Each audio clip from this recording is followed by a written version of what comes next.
Amoureux et amoureuses de la Nati, notre championnat va mal et il est temps de comprendre pourquoi.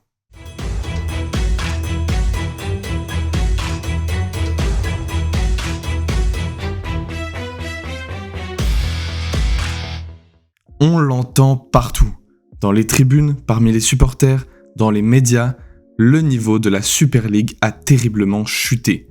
Notre championnat suisse n'a jamais été aussi bas au niveau de sa qualité de son jeu, et cette saison, malgré un suspense plutôt agréable à suivre, fait vraiment peine à voir.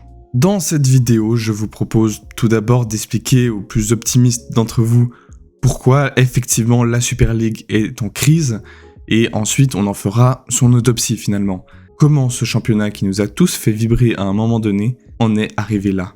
Pour comprendre si cette vidéo a vraiment un sens, il faut se poser la question, est-ce que la Super League est vraiment en crise actuellement ? Oui, il y a pas mal de choses qui prouvent que le niveau de la Super League aujourd'hui est bien plus bas qu'autrefois et je dirais même assez inquiétant. Déjà, on a les résultats des clubs suisses à l'échelle européenne. Dans les différentes compétitions, déjà lorsqu'ils arrivent à se qualifier, ce qui est de plus en plus rare, on sent qu'ils peinent à se qualifier et lorsqu'ils le font, ils sortent très tôt. J'ai récemment fait une vidéo sur le FC Bâle qui, à l'époque, avait réussi à nous faire tous rêver en allant chercher à de nombreuses reprises des huitièmes de finale de Ligue des Champions, en battant des Chelsea, des Manchester United. Aujourd'hui, Young Boys est l'une des seules équipes avec 0 points en 8 matchs de Ligue des Champions. 0 points, c'est effrayant. Et à côté, ça va pas beaucoup mieux. À part quelques beaux éclats de Servette ou de Lugano, de manière générale, ils ont quand même du mal à franchir des caps, franchir les paliers, et à monter en grade dans cette compétition. Que ce soit en Europa League, en Conference League ou en Ligue des Champions. Dans tous les cas, c'est assez compliqué. Conséquence de ces résultats en crise, la position de la Super League dans le classement UEFA est en baisse constante, ce qui implique moins de places européennes possibles, et donc une attractivité bien moins importante. Et ça devient évidemment un cercle vicieux. L'écart de niveau avec des clubs d'autres pays, qui étaient autrefois des concurrents directs, comme le Portugal, la Belgique, l'Autriche, les Pays-Bas, aujourd'hui clairement il y a un écart de niveau évident, et bien trop conséquent. Et puis après, il suffit de regarder les matchs. Si on regarde, c'est assez terrible. Franchement, les jeux sont pauvres, les idées tactiques très peu inspirées, et les joueurs peinent à confirmer leur potentiel ou leur niveau intrinsèque. D'ailleurs, tout cela a un impact sur l'équipe de Suisse et la relève surtout de celle-ci. Le rythme de jeu est beaucoup plus lent et l'intensité physique est bien moins conséquente que des championnats comme l'Eredivisie aux Pays-Bas ou la Jupiler Pro League en Belgique ou alors la Bundesliga 2 ou la Ligue 2. Honnêtement, je vais être le dernier à vous dire que le football c'était mieux avant. Le football ça a changé, oui, mais c'était pas forcément mieux avant. On entend beaucoup ça sur les réseaux, que le football est en crise, etc. C'est un discours auquel je m'associe pas du tout, je suis plutôt optimiste à ce niveau-là. Mais si on se concentre uniquement sur la Super League, force est de constater que effectivement, il y a quand même une vraie baisse de niveau. C'est pas moi qui l'invente, il suffit de regarder les matchs. Le rythme de jeu est bien plus lent, l'intensité physique est bien moins conséquente, et les joueurs sont à un niveau intrinsèque bien moins bon que ceux qui l'étaient autrefois. Évidemment, il y a des exceptions, on peut parler d'un Derek Kutesa, un Alvin Sanchez, un Monteiro. Évidemment qu'il y a encore mais même des défenseurs, des rouillés, il y a encore plein de joueurs de très bon niveau, mais la moyenne a baissé. J'ai essayé de me plonger dans l'origine de ces problèmes, savoir ce qui a foiré dans cette histoire, pourquoi la Super League est devenue une parodie d'elle-même. J'ai séparé ça en 3 aspects, un premier un peu plus sur les chiffres et les budgets, un deuxième sur la gouvernance et la Super League en tant qu'entité, et un troisième plus basé sur le jeu et sur le terrain. C'est parti.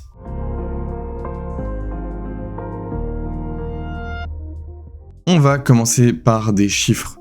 Je vais essayer de rendre tout cela assez digeste, mais c'est vrai que le timing de cette vidéo tombe plutôt bien, parce qu'au moment où je préparais cette vidéo, la Super League a sorti tous les budgets et les profits et déficits de tous les clubs de Super League. Donc on va pouvoir un peu se baser là-dessus aussi pour observer, pour comparer avec l'année d'avant et essayer un peu de comprendre la dynamique. Voilà, disons qu'on va pouvoir valider certains arguments par des chiffres concrets. Déjà, on peut parler de droits télé, parce que la Suisse est parmi les plus bas d'Europe. En Suisse, les droits TV pour l'ensemble de la Super League rapportent entre 35 et 45 millions de francs par an, un montant qui est réparti entre tous les clubs. En comparaison, en Autriche, on va plutôt tourner autour de 50 à 60 millions, En Belgique, autour de 100 millions. Et aux Pays-Bas, on va être sur plus de 120 millions d'euros. Même des clubs de deuxième division française ou allemande vont toucher plus que des clubs suisses de première division. En Suisse, le foot est diffusé sur Blue Sport, qui est une chaîne payante, qui je pense satisfait ses abonnés, mais qui est peu ouvert au grand public, on va dire peu accessible. Disons que c'est pas comme si tu te posais sur ton canapé et que tu allumais RTS2 et que tu peux voir un match directement. Tout cela offre moins de visibilité et donc moins de valeur commerciale. Et ces chiffres sur les droits TV ne sont pas en hausse. Si on regarde justement le tableau partagé par la Super League et qu'on compare les recettes d'exploitation en 2023 et en 2024, on remarque que plusieurs clubs ont vu leurs revenus baisser en droits de diffusion. Par exemple, Bâle est passé de 6,7 millions à 2,7. On peut également remarquer cette baisse financière au niveau de la billetterie. Alors on reparlera des publics qui ne vont plus trop au stade et qui s'intéressent de moins en moins à la Super League un peu plus tard. Mais là, si on se base uniquement sur les chiffres de billetterie, le nombre de spectateurs moyens est quand même assez faible. Hormis Young Boys et Bâle qui vont aller chercher presque 20 000 spectateurs, qui sont un peu les ovnis, on est quand même plutôt autour de 5 à 8 000. On le voit, certains stades sont à moitié vides, notamment pendant l'hiver, où clairement, il y a très peu de supporters qui se déplacent. Et là encore, c'est prouvé par les chiffres de la Super League, qui montrent que les recettes de billetterie ont baissé ou stagné pour plusieurs clubs entre 2023 et 2024. On a également très peu de sponsoring majeur en Super League. Les grandes entreprises suisses ont de la peine à investir dans le foot local. Ils auront plutôt tendance à privilégier des sports un peu plus suisses, comme le ski ou le hockey. En plus, certains clubs sont dans des villes moyennes ou assez peu attractives commercialement, comme Winterthur, Stade de Zanouchi, Lugano, donc ça implique très peu de retombées marketing. Là encore, c'est prouvé par les chiffres, le potentiel commercial du football suisse est très largement sous-exploité. Ok, bon, ça veut dire quoi tout ça ? Ça veut dire que plusieurs clubs sont techniquement en déséquilibre financier. Les clubs ne sont pas en grande crise, mais ils sont clairement sur le fil, et absolument pas sereins quant à leur stabilité financière. La conséquence, elle est très simple, la Super League n'attire plus de bons joueurs, et quand elle les fait, elle est obligée de les vendre très vite. Tout le modèle économique est basé sur la valorisation et la revente des jeunes talents. C'est le fameux trading du FC Bâle, c'est vraiment cet achat et revente immédiate quasiment de jeunes joueurs comme ils l'ont fait avec Veiga, Barry, Ndoye, Amdouni, et un modèle qui a été suivi par pas mal d'autres clubs, et qui globalement fonctionne. Sauf qu'à tout ça, il y a une vraie conséquence, c'est que dès qu'un bon joueur part, ça va affaiblir le niveau sportif du club et donc du championnat. Et en plus, ça va empêcher le club de se construire sur la durée, ce qui est un vrai problème au niveau de l'identité du club également. Et puis en plus de ça, c'est rare que les clubs récupèrent des sommes astronomiques pour leurs joueurs. Ça va rarement dépasser les 10 millions d'euros.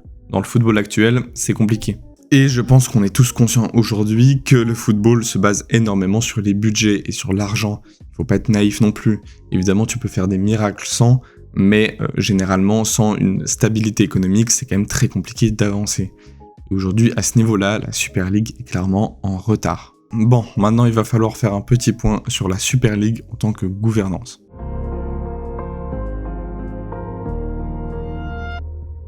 On sent que depuis quelques années, la Super League rame, mais elle rame dans un brouillard et souvent à contresens. Déjà, il faut parler de cette réforme de passer de 10 à 12 clubs. Alors, sur le papier, c'est plutôt une bonne idée. Plus de matchs, plus d'émulation, plus de diversité, ça avait tout pour plaire. Mais dans la réalité, c'est un peu plus compliqué. Déjà, cette réforme est compliquée à comprendre, elle est assez confuse. 33 journées, puis une phase finale séparée en 2 groupes, la relégation, le championnat, un système que beaucoup de fans ne comprennent pas et je crois ont un peu la flemme de comprendre, ce qui peut provoquer un peu un désintérêt. Là encore, on y reviendra. Ça implique pas mal de matchs sans enjeu, notamment dans le bas de tableau, où là si Lausanne finit en dessous des 6 par exemple, on sait très bien qu'ils vont pas être relégués. La fin de championnat ne va pas avoir beaucoup de saveur pour eux. Et en plus, on parlait d'un niveau de jeu qui est en baisse, aller chercher 2 équipes en plus, c'est prendre le risque que ces 2 équipes soient un bon cran en dessous. Et ce qui implique là aussi une sorte de spirale assez négative. Quand tu vois des Winterthur, des Yverdon, est-ce qu'ils ont vraiment leur place en Super League ? Alors attention, ils montrent de bonnes choses parfois avec certaines surprises, mais globalement, là aussi t'as regardé le Stade de Zanouchi l'année passée, c'est quand même un bon cran en dessous où tu te dis, est-ce que tu devrais pas garder vraiment le gratin dans la première division? En bref, une réforme sans adhésion massive, ni des supporters, ni des clubs. Mais bon, au moins la Super League avait essayé un peu de se rénover, ce qui est quelque chose de très rare malheureusement aujourd'hui. On sent une gouvernance qui a un clair manque de professionnalisme. Comparé à d'autres ligues européennes, la SFL reste peu structurée au niveau du business. Peu de spécialistes de marketing, de la data, du développement international. La communication est souvent datée et parfois brouillonne, à part le FC Bâle un peu en ce moment et certains clubs, parfois le Lausanne Sport. Sur les réseaux sociaux, c'est quand même très vaste. Avec les médias, c'est quand même parfois très compliqué. J'en suis moi-même témoin souvent. Ajoutez à cela que certains clubs n'ont même pas de directeur sportif formé ou changent de président tous les 2-3 ans. D'ailleurs là aussi, on le voit dans les chiffres partagés par la SFL cette semaine, l'évolution de certaines infrastructures comme les stades, les centres d'entraînement est quasiment nulle ou en baisse chez plusieurs clubs. Il y a très peu d'efforts visibles pour moderniser les équipements, construire des centres de formation, valoriser le club en dehors du terrain. Ce manque d'investissement limite aussi l'ambition à long terme. Autre chose que j'aurais à reprocher à la Super League, c'est un manque d'entité. Pour le coup, j'ai l'impression que, et c'est pas aidé par les fractures linguistiques et régionales, mais on ne sent pas une vraie entité autour d'un championnat, comme ça pourrait être le cas en France, aux Pays-Bas, même en Autriche, j'ai le sentiment que c'est plus uni autour d'un même championnat. Disons que des fans de Lugano n'auront pas grand-chose à faire des résultats du Lausanne Sport et vice-versa, ce qui est un peu problématique. À part les ultras, les vrais grands fans, on sent qu'il y a très peu d'intérêt commun. Il n'y a pas le sentiment d'une unité nationale autour d'une ligue. Et ça, c'est quand même très dommage. Et puis, il faut aussi parler des affaires qui vont entacher l'image du championnat. On a quand même pas mal de clubs qui ont connu des polémiques avec des affaires internes ou judiciaires. Je pense qu'on a tous des exemples en tête, avec des retards de salaire, des suspicions de blanchiment, de mauvaise gestion. C'est clairement quelque chose qui peut faire fuir les sponsors, qui peut faire hésiter les investisseurs sérieux, et qui, en plus de ça, rendent les supporters un peu plus méfiants quant à leur propre championnat. Et j'ai le sentiment que la Super League est en fait très en retard, avec une image du football peut-être un peu trop conservatrice. On sent que la Ligue prend beaucoup de temps à innover, avec des stratégies digitales, peu d'efforts pour moderniser l'image des joueurs ou du club. Certains clubs refusent encore des partenariats avec des plateformes de streaming ou des contenus un peu plus modernes, ou bien ils refusent aussi d'exploiter les données data pour l'expérience ou pour améliorer le jeu. Là aussi, on est en retard, clairement. En résumé, le problème n'est pas que sportif ou financier, il est aussi plus structurel, politique et peut-être même culturel.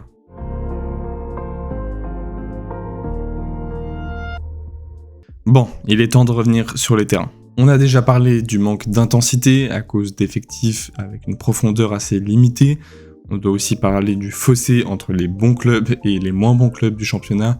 Là aussi, on revient sur cette réforme avec un championnat à 12 qui est pour moi assez contraignante. Mais si on en revient purement au jeu, je trouve qu'il y a très peu d'ambition.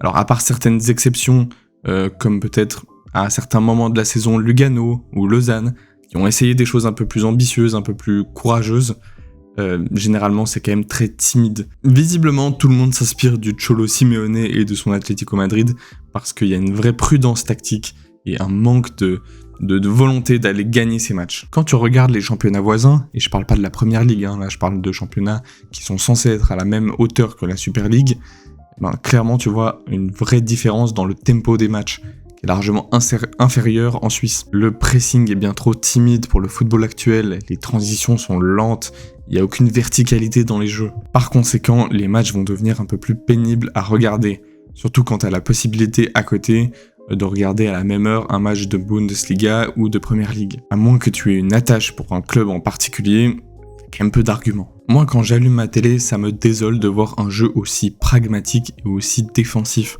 Des blocs bas, notamment quand les équipes viennent jouer à l'extérieur, peu de prise de risque, des jeux de position parfois complètement stériles, vaines. On sent bien plus une peur de perdre plutôt qu'une envie de gagner. Et je peux difficilement en vouloir aux entraîneurs, parce qu'on sait que s'ils réussissent pas, ils sautent au bout de 6 mois. Le turnover des entraîneurs dans ce championnat, c'est quand même une folie. Certains clubs vont changer plusieurs fois par saison. Ça implique aucune continuité dans les idées de jeu, ni d'identité claire pour beaucoup de clubs, là encore on y revient. Pourtant, on a plein de joueurs prometteurs, intéressants, intrigants, mais ceux-ci sont bridés tactiquement et sont vendus beaucoup trop tôt dès qu'ils ont aligné 3 dribbles. Ils n'ont pas eu le temps de faire mûrir leur jeu. Résultat, le spectateur voit un football immature, parfois brillant pendant quelques secondes, puis décevant pendant 90 minutes. Tout cela va desservir largement l'attractivité du championnat, et le public aura tendance à se perdre. À part des exceptions comme Young Boys, Bâle ou peut-être même des Servette, et on peut les comprendre, on a quand même bien moins de spectacles aujourd'hui en Super League. On n'a qu'une histoire à raconter. Ça c'est un vrai problème, on n'a pas de storytelling, à part les 2-3 derbies, mais qui manquent clairement de folie quoi. Et même les joueurs, on n'a pas l'impression qu'ils se dépassent sur le terrain pour la hauteur du match. Les seules histoires qu'on raconte, c'est celles des supporters, qui vont parfois dépasser des limites, et souvent être jugés un peu sévèrement, avec des matchs à huis clos, qui ne vont clairement rien arranger à cette histoire. Encore une fois, c'est tellement facile de zapper et d'aller voir un match juste à côté en Première Ligue ou en Bundesliga. Tout est bien plus accessible. Donc malheureusement, la Super League commence à avoir de moins en moins d'arguments. Sans parler des horaires, parfois des gros matchs qui vont passer complètement inaperçus parce qu'il n'y a pas de prime time, où on peut même mentionner, ça paraît bête, mais Netflix, TikTok. À partir du moment où le public commence à ne plus être intéressé par la Super League, c'est une pente glissante. Bon, on a gentiment fait le tour. Alors quel bilan on peut tirer de tout ça? Les tableaux confirment noir sur blanc ce que les observateurs du foot suisse ressentent depuis des années. C'est un modèle bien trop fragile, t'as le sentiment qu'il peut exploser à partir du moment où il y a une mauvaise saison sportive, où le marché des transferts ne va plus dans ton sens, ou à partir du moment où le peu d'investisseurs qu'il te reste partent. Je vais quand même terminer par un message d'optimisme, parce que même si elle est en très mauvaise voie, je pense pas que la Super League soit morte. Il y a des pistes qui existent, mieux vendre le produit, investir dans les stades, dans les centres de formation, redonner du sens aux rivalités, et raconter des histoires avec des vraies identités de clubs attachantes, sans chercher à tout prix à éviter la relégation ou à éviter de prendre un 1-0 triste face à Lucerne. Et je sais bien que pour réussir à se sauver, la Super League ne doit pas juste cocher toutes les cases que j'ai reprochées dans cette vidéo. Évidemment que non, elle ne doit pas non plus copier les autres championnats à ses côtés. Je pense juste qu'elle doit trouver sa propre identité, sa force en fait. Elle doit vraiment renaître de ses cendres tout simplement. Et s'il faut aller jusqu'au crash pour ça, il va falloir y aller. Je suis un passionné de football, comme certainement la plupart d'entre vous. Donc je continue de m'accrocher et je continue de suivre avec toujours un certain plaisir le suspense de cette fin de saison, les prouesses d'un Alvin Sanchez ou d'un Derek Kutesa, mais j'ai peur, clairement, pour le championnat suisse et même pour l'avenir du football suisse. Alors s'il vous plaît, faites-nous à nouveau rêver. Amoureux et amoureuses de la Nati, merci beaucoup d'être arrivés jusque-là. J'espère que cette vidéo un peu plus détaillée, un peu plus poussée vous a plu. Si vous avez en tête quelque chose que je n'ai pas abordé dans cette vidéo, n'hésitez pas à l'écrire en commentaire. Si ça vous a plu, n'hésitez pas à le faire également. Je vous propose également de vous abonner et de laisser un like à cette vidéo si elle vous a plu. En attendant, amoureux et amoureuses de la Nati, à bientôt. Ciao.